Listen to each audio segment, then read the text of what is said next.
The research station Harmony floated in the quiet space between three moons, its silver hull catching starlight like a gentle promise.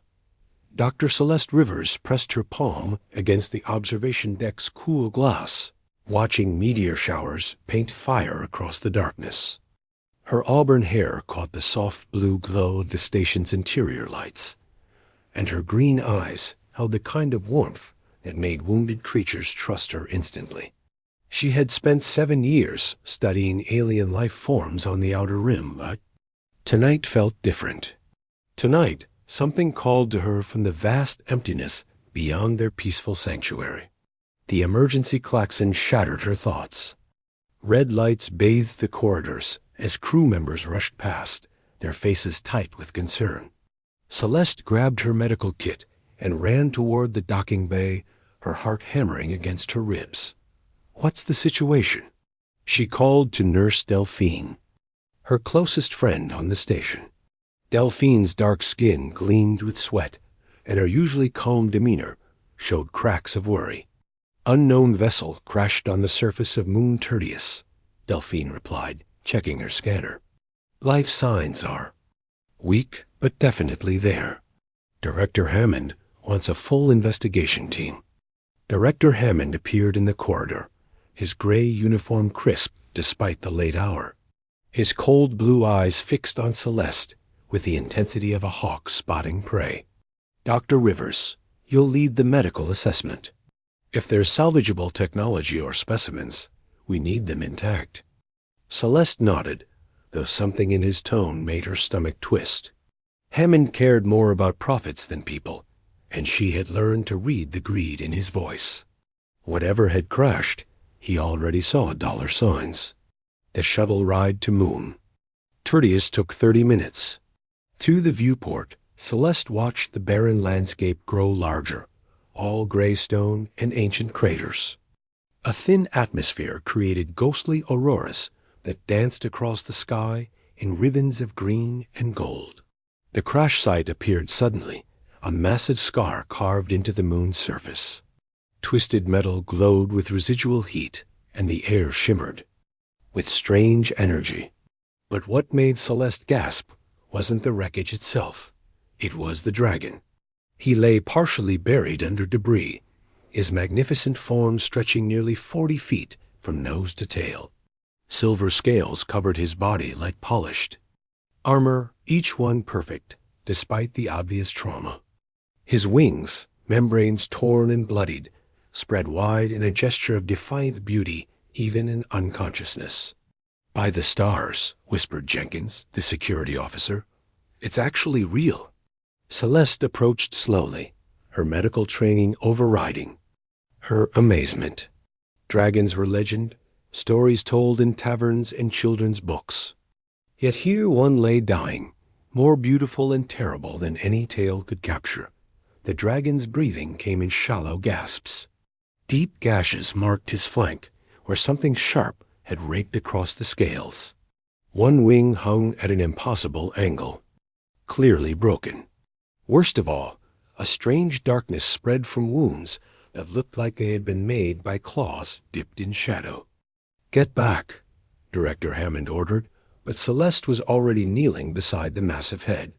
Up close, she could see the intelligence in those closed eyes, the nobility in the sweep of his jaw. This wasn't just a creature. This was someone. The dragon's eyes opened suddenly, revealing depths of silver that seemed to hold the light of distant stars. Pain filled that gaze, but also something else. Hope, perhaps, or recognition. "Easy," Celeste whispered, placing her hand gently on the warm scales of his snout. "I'm here to help." The dragon tried to lift his head and failed. When he spoke, his voice resonated through her bones like distant thunder. "Human female, why do you show kindness to one of my kind?" Everyone stepped back except Celeste. She leaned closer, her heart racing but her hands steady. "Because you're hurt, and I'm a healer. That's all that matters." Something shifted in those silver eyes. The dragon's voice grew softer, almost reverent. "I am called Kaelen Stormwing. If you truly wish to help, know that my enemies will come. Helping me means danger for your people. Let me worry about that, Celeste replied, already unpacking her medical kit. The others might see a monster, but she saw only pain that needed healing. Tell me what happened to you. Kaelen's massive form shuddered. My realm fell to darkness. A shadow plague consumed everything, turning dragons into mindless servants of evil. I escaped to warn other worlds, but the corruption follows me.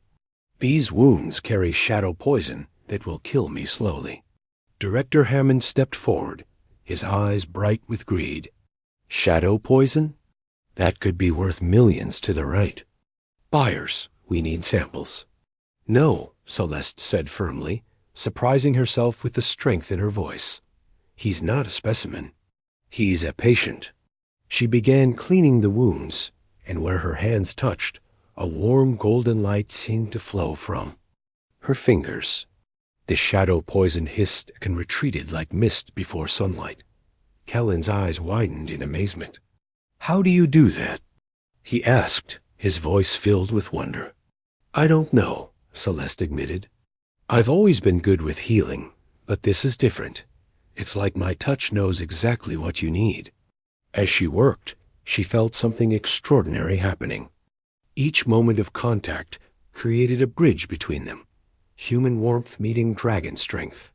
She could sense his memories, his pain, his desperate hope that somewhere in the galaxy, goodness still existed. Your touch carries starlight, Kaelen murmured. In the old prophecies, it was said that when dragons faced extinction, a bridge of light would appear to guide us to safety. I never believed such tales. Maybe tales exist because they need to become true, Celeste replied, her hands steady, as she sealed the worst of his wounds. The shadow poison fought her healing touch, but gradually it began to retreat. Hours passed. The medical team worked in shifts, but Celeste never left Kaelen's side. She could feel him growing stronger, and with that strength came something unexpected. A connection deeper than anything she had ever experienced. You should rest, Kaelen said softly as dawn broke over the moon's horizon. You've given much of your own life force to heal me. It was worth it, Celeste replied, and meant it completely. Looking into those silver eyes, she realized her world had fundamentally changed. This wasn't just about healing anymore. Director Hammond approached with a team of technicians. Excellent work, Dr. Rivers. Now we can transport the specimen to the research labs for proper study. I'm not going anywhere, Kaelen said, his voice carrying the authority of ages. And if you wish to keep Dr. Rivers safe, you will listen carefully. My enemies have found this place. They come not for me alone, but for the light she carries. The shadow plague seeks to corrupt all sources of healing power. As if summoned by his words, alarms began sounding across the station. Through the thin atmosphere, dark shapes moved against the stars, approaching fast. What are those? Jenkins asked, raising his weapon. Kaelen struggled to his feet, his healing incomplete, but his spirit unbroken. Shadow dragons. Once they were my kin, now they serve only darkness. They will stop at nothing to claim the healers. Light. Celeste felt fear grip her heart, but when she looked at Kaelen, courage filled her instead. Whatever came next, they would face it together. The universe had brought them together for a reason, and she was beginning to understand that. Their meeting might be the key to saving both their peoples. Then we fight, she said simply, taking her place beside the magnificent dragon who had already claimed her heart. The battle for Moon Tertius was about to begin. The shadow dragons descended like living nightmares against the star-filled sky. Their once beautiful forms had been twisted by dark magic, scales turned black as void, eyes glowing with sickly red light. Where Kaelen's presence brought warmth and nobility, these creatures radiated cold hunger and endless malice. Celeste stood beside Kaelen as the station's defense systems activated. Energy shields flickered to life around the research facility, but she could see the strain already showing. These barriers weren't designed to withstand dragon fire, especially not the corrupted flames that burned with shadow instead of natural heat.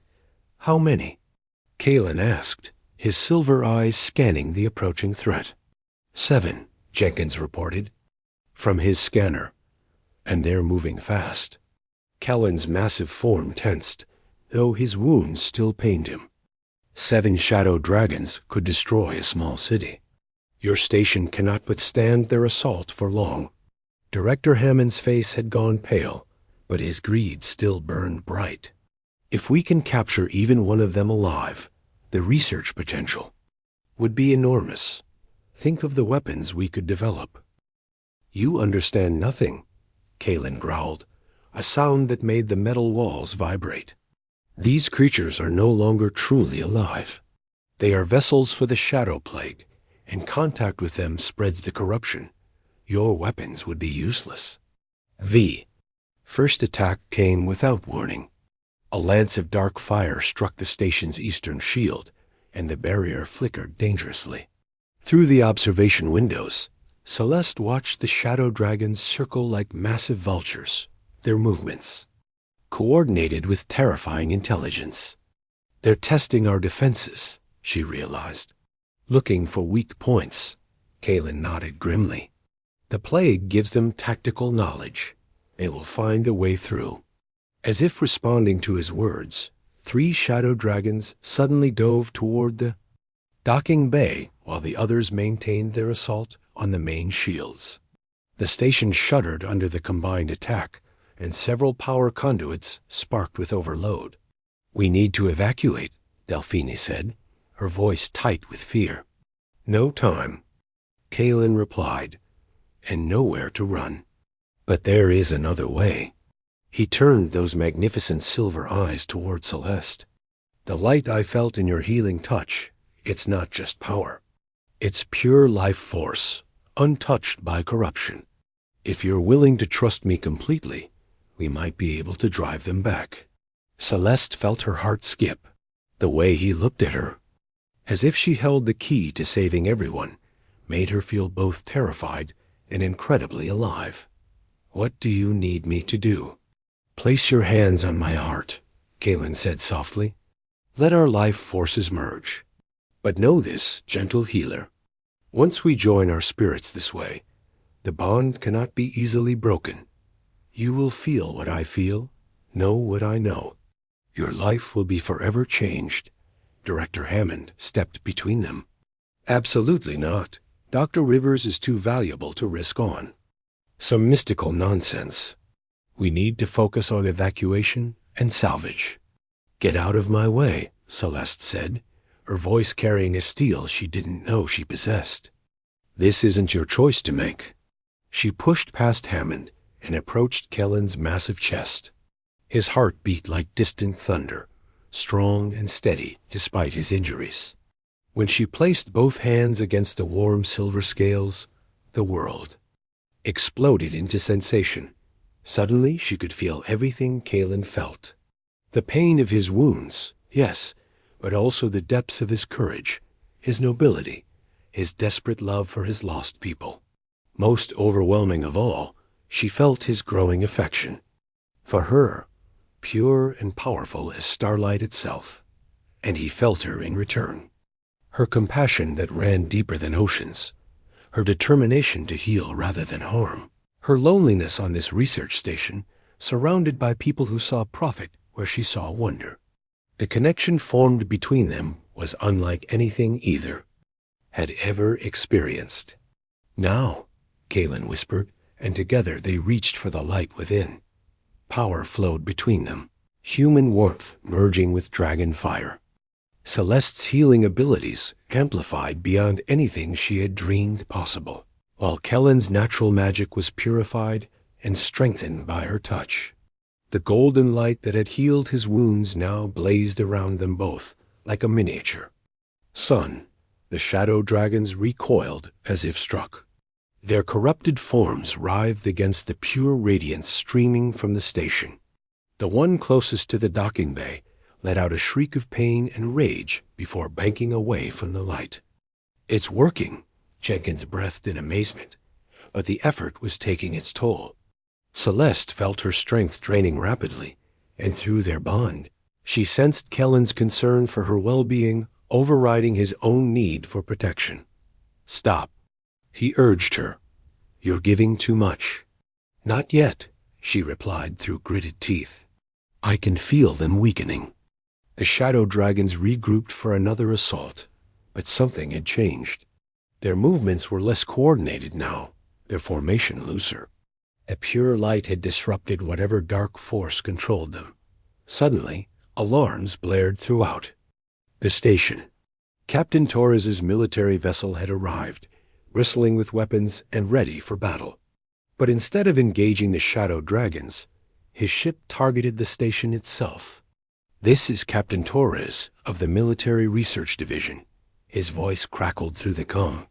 "Stand down and prepare to surrender the alien specimen for military evaluation." They want Kaelen, Celeste realized with growing horror. Director Hammond activated his communicator with obvious relief. "Captain Torres, this is Director Hammond. The specimen is secured and ready for transfer. We've also discovered it has some form of psychic connection with Dr. Rivers that may be worth studying." Rage filled Celeste at the betrayal, but through their bond, she felt Kaelen's calm determination. "Fear not, beloved healer," he said softly. "I have survived worse than ambitious humans. Beloved?" The word sent warmth through her entire being. "Yes," Kaelen replied simply. "For what else could I call the one who has shown me that love can exist between species, that hope can survive even in the darkest times?" Their moment was shattered as military shuttles began docking with the station. Armed soldiers poured through the corridors, but they weren't the only arrivals. The shadow dragons, sensing weakness in the station's defenses, pressed their attack once more. In the chaos that followed, Celeste found herself separated from Kaelen as soldiers attempted to secure him with neural restraints. The devices, designed to subdue alien minds, caused invisible pain. "Stop it," she cried, pushing past the soldiers. "You're hurting him." "Stand down, Doctor," Captain Torres commanded as he entered the bay. He was a hard-faced man with cold, gray eyes and no patience for sentiment. "This creature is now property of the military. Your services are no longer required." "He's not property," Celeste said firmly. "He's a sentient being with rights and feelings." Torres laughed harshly. "Rights? It's an alien, Doctor. A resource to be exploited for the benefit of humanity." Through their weakened bond, Celeste felt Kaelen's sadness at Torres's words. But she also felt his unwavering faith in her, his belief that she represented the best of humanity rather than the worst. "You're wrong," she said quietly, "and I'll prove it." Before anyone could stop her, she placed her hands on the neural restraints. Her healing light flowed into the devices, shorting out their circuits and freeing Kaelen from their painful grip. "Restrain her," Torres ordered, but the shadow dragons chose that moment to breach the station's outer hull. Darkness poured through the gaps as corrupted creatures forced their way inside. The station's crew scattered in panic, but the shadow dragons ignored them, focusing entirely on Kaelen and Celeste. "They want our bond," Kaelen realized. "The light we create together threatens their very existence." One shadow dragon, larger than the rest, spoke in a voice like grinding stone. "The pure one will join us or watch her precious dragon burn. The plague spreads to all who resist."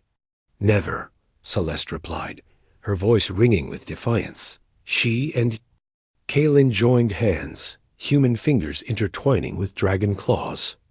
Their combined light blazed forth once more, driving back the shadows and filling the station with warmth and hope. But even as their power forced the shadow dragons to retreat, Celeste could see the toll it was taking on both of them. How long could they maintain this defense?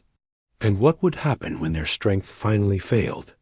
Through their bond, she felt Kaelen's thoughts turning to sacrifice. his willingness to give his life to save hers and the innocent humans around them. "No," she whispered. "We find another way. Together." As the shadow dragons regrouped for what might be their final assault, Celeste made a decision that would change everything. She would not let fear or small-minded humans destroy the most beautiful thing she had ever discovered. She would fight for their love, no matter the cost. The battle for the research station had reached its breaking point. Shadow dragons clawed at the outer hull, while Captain Torres's soldiers tried to restrain both Celeste and Kaelen. In the chaos, sparks flew from damaged systems and emergency lights bathed everything in pulsing red. Celeste refused to let go of Kaelen's claw, their bond the only thing keeping the shadow corruption at bay. Through their connection, she felt his growing desperation not for himself, but for her safety. Enough. A new voice cut through the noise like a blade through silk. Everyone turned to see a figure, materializing in the center of the bay. She was tall and ethereal, with flowing silver hair and eyes that held the wisdom of millennia. Her presence made the air itself seem to bow in respect. "Queen Seraphina," Kaelen breathed, his voice filled with shock and joy. "Mother," he whispered through their bond, and Celeste felt the depth of his relief at seeing his parent alive. Dragon Queen surveyed the scene with eyes that missed nothing. Her gaze lingered on the joined hands of Celeste and Kaelen, and something like wonder crossed her ancient features. "So," she said softly, "the prophecy speaks true. The Bridge of Stars has indeed appeared." Captain Torres stepped forward, weapon raised. "I don't care what you are. This is a human military operation, and you will stand down." Queen Seraphina looked at him with the patience of stone watching grass grow. "Human warrior, you understand so little. The bond between my son and your healer is not just love. It is the key to saving both our species." "Impossible," Director Hammond scoffed, though he stayed carefully behind his guards. "Humans and dragons are completely incompatible. Any union would be purely symbolic." The Queen smiled, and starlight seemed to dance in her eyes. "Watch and learn, small-minded one." She raised her hand, and the air shimmered. Suddenly holographic. Images filled the space around them, showing scenes of impossible beauty. Cities where humans and dragons lived in harmony, their combined magic creating wonders beyond imagination. Gardens that floated in the sky, tended by both species. Children playing together, while dragon and human parents watched with shared joy. "This was our world once," Queen Seraphina explained, "before fear and mistrust drove us apart. Before the shadow plague took advantage of our division to corrupt and destroy." Celeste stared at the images in amazement. "It's beautiful. But how is this possible?" "The same way you healed my son's wounds," the Queen replied. "The same way. Your bond drives back the shadow corruption. Love, pure and true, creates a resonance between our species that unlocks powers neither could achieve alone." The largest shadow dragon pressed against the station's hull, its voice reaching them like poison in the air. "Pretty lies cannot change reality. The plague consumes all. Join us willingly, or watch everything you love burn." "There's too many of them," Jenkins reported, his scanner showing dozens more shadow dragons approaching. "Our shields won't hold much longer." Kaelen struggled to his feet, his silver scales gleaming despite his injuries. "I will not let them harm those under my protection. If I must face them alone, so be it." "You won't face them alone," Celeste said firmly, rising beside him. "We're stronger together." "The healer speaks wisdom," Queen Seraphina said. "But this battle cannot be won with force alone. The shadow plague feeds on conflict, grows stronger with each fight. To truly defeat it, you must do something it cannot understand or corrupt." "What do you mean?" Celeste asked. The Queen's expression grew both sad and hopeful. "You must choose love over fear, Trust over suspicion, unity over division. And you must do it completely, without reservation. Captain Torres sneered. More mystical nonsense. The only solution is superior firepower. He activated his communicator. All units, prepare to glass the station. We'll destroy the shadow dragons and salvage what we can from the wreckage. No, Celeste cried. There are innocent people here. Acceptable. Losses, Torres replied coldly. But before he could give the order, Delphine stepped between him and his communicator. I don't think so, she said, her dark eyes blazing with fury. I've watched Dr. Rivers risk everything to heal and protect. Others. I won't let you destroy her now. Other station personnel began moving to support her. Jenkins lowered his weapon. Several technicians blocked the soldier's path. Even some of Torres's own men looked uncertain about their orders. You see? Queen, Serafina said gently. Courage spreads like light through darkness. But this is only the beginning. The station shuddered as more shadow dragons pressed their attack. Through the bond, Celeste felt Kaelen's pain as he sensed his corrupted kin. Drawing closer. They had been his friends once, his fellow guardians of their realm. I know what we have to do, Celeste said suddenly, understanding flooding through her. We don't fight them. We heal them. Impossible, Torres snapped. The corruption is irreversible. No, Kaelen said slowly, hope growing in his voice. She's right. The prophecy spoke of the Bridge of Stars, not just as a connection between our peoples, but as a path to redemption. A way to heal what seemed beyond healing. Queen Serafina nodded approvingly. But such healing requires absolute trust, complete vulnerability. You must open your bond completely. Let the healing light flow through you without any barriers or protections. The risk is enormous. If we fail, Celeste asked. The corruption will claim you both, the Queen replied honestly. You will become like them, lost to shadow forever. Celeste looked into Kaelen's silver eyes and saw her own determination reflected there. Through their bond, she felt his love for her, pure and strong as starlight. She felt his willingness to risk everything for the chance to save their peoples. I'm not afraid, she said, taking his claws in both her hands. Nor am I, Kaelen replied. Not when I'm with you. They began to glow, but this time the light was different. Instead of the focused beam they had used before, it spread outward like dawn breaking, soft but irresistible. The illumination passed through the station's walls as if they weren't there, reaching toward the shadow dragons with gentle persistence. The corrupted creatures recoiled at first, their twisted forms writhing in the light. But gradually, something began to change. The red glow faded from their eyes, replaced by confusion and then recognition. Kaelen? One of them whispered, his voice barely audible through centuries of corruption. Is it really you? Yes, Thalion. Kaelen replied, tears streaming down his scaled cheeks. I'm here. Come home. One by one, the shadow dragons began to transform. The black corruption burned away like mist before sunlight, revealing their true forms underneath. Gold and blue and emerald scales caught the healing light, and their eyes, cleared to show the noble spirits that had always existed beneath the plague's influence. But the effort was costing Celeste and Kaelen everything. She felt her life force pouring out like water from a broken vessel, freely given to heal those who had been lost to darkness. Through their bond, she sensed Kaelen doing the same, holding nothing back. It's too much, Delphine cried, watching her friend's face grow pale. They're dying. Queen Serafina stepped forward, her expression filled with profound love and pride. They are giving everything for others.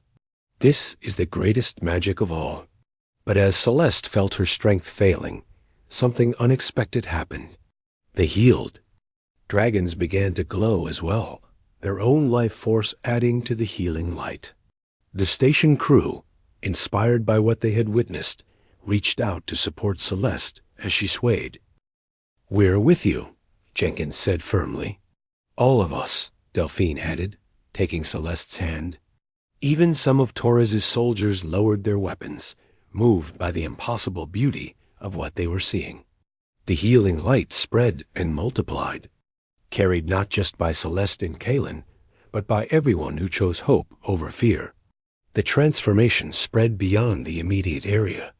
Through space itself, the light traveled to distant worlds where other shadow dragons felt the corruption leaving. Their bodies, where planets scarred by the plague, began to heal, where hope returned to civilizations that had given up on tomorrow. When the light finally faded, Celeste and Kaelen collapsed into each other's arms, exhausted but alive. Around them, the rescued dragons knelt in gratitude, their eyes bright with tears of joy. "The plague is ended," Queen Seraphina announced, her voice ringing with triumph. "Not through violence or conquest, but through the greatest power in the universe. Love that bridges all differences." Captain Torres stood silent, his weapon forgotten. Director Hammond stared in amazement at. Readings that showed the fundamental structure of space itself had been altered by what he had witnessed. "How?" Torres finally asked. Queen Seraphina smiled. "When two species choose to truly see each other, not as alien or other, but as family, miracles become possible. My son and his beloved have shown us the path forward." Celeste looked up at it. Kaelen, her green eyes meeting his silver ones. "What happens now?" "Now," he said softly, "we build the future together. Dragons and humans, side by side, as it was always meant to be. The ancient council will need time to accept this," Queen Seraphina warned. "Many of my people still fear humans." "Then we'll show them," Celeste replied, her voice growing stronger. "We'll prove that love really can conquer any barrier." As the station began repairs and the rescued dragons shared stories of their homeworld, Celeste and Kaelen stood together at the observation deck, watching the stars. Their bond had evolved, beyond the magical, into something deeper and more lasting. "Do you regret it?" Kaelen asked softly. "Leaving your old life behind?" Celeste smiled, intertwining their fingers. "I didn't leave anything behind. I found everything I was meant to find." In the distance, Queen Seraphine's ship waited to take them to the Dragon Realm, where they would help build a new world where both species could thrive. It wouldn't be easy, but they had proven that some things were worth any sacrifice. "Ready for our next adventure?" Celeste asked. Kellen's answer was a gentle kiss that tasted like starlight and promises. Together, they stepped toward a future where love had indeed conquered worlds. The Age of Unity had begun,